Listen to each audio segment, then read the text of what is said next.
আসসালামু আলাইকুম দর্শক, দেখেন ময়লা হলায় বসেছি বড়দিয়ার কাছে, দেখতে থাকেন।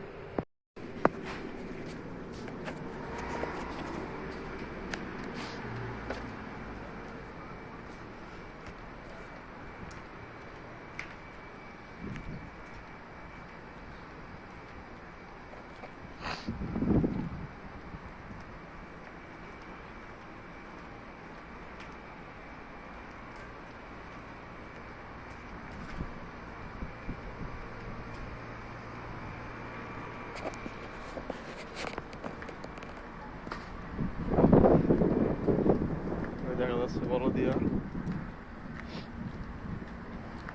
এর অবস্থাটা দেখেন। টিকটকার মানিক মিয়া নাই দেখে বড়দিয়ার অবস্থাটা কি হয়ে রয়েছে দেখছেন তো। টিকটকার মানিক থাকলে অবস্থা থাকতো না।